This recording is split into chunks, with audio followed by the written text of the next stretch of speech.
diimaa gurraachate islaamni tokkummaa bahaa fi dhihaate islaamni tokkummaa bahaa fi dhihaate bifaan adda taanus diimaa gurraachate islaamni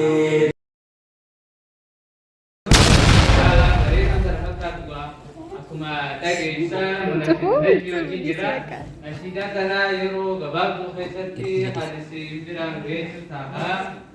Akka hordoftan Najmi Abdulsamad official subscribe godhaadha. Akkiin hordofaa isin jenna meewwan yoo qabaate Alhamdulillah bagarabbii guyyaa kanaan dhibee obboleeyyan keenya nuti Nasida Rabbii waan nu bira taate wanni baafnu isin biraan gahuudhaaf guyyaadhaan kanatti fayyadnu.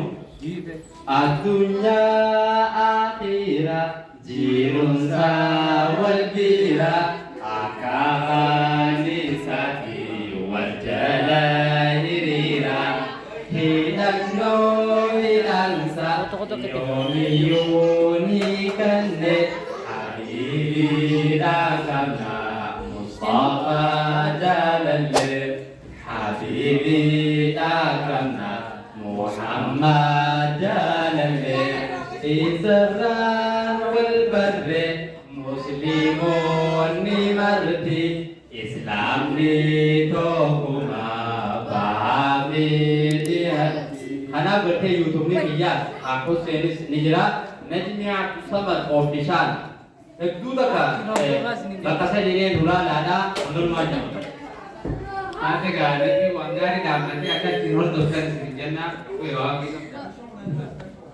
والله إنجابا أستاذ أكثي نجمي أبسمت أقسم وجهي وسيرتو channel سالي رجيم تاني سبسكرايب لايك شير كل ما بدرجارا إسمجنا كما تكتبوا عن اللي كويمان سدي بودني نجمي أبسمت بودني وسيرتو بودني شير بلايك نبي رجيم أكثي الدنيا رتي شير كورون اسم بركبي لايك شير فولو كويشون أدور جاتوا يوتيوب أنا تجنن تركوا تجرا Indonesia maal jennaan laayikii noobaa saadhaa koomantiin nutu bisaadhaa sheeriin nu babbaasaadhaa sabiskiraayiin kan nu buusaadhaa jenna.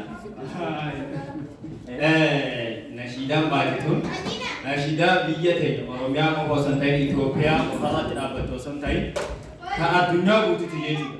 Maaliif nabiirraa wal barree islaamni martuu tajaajiluu jechuudha.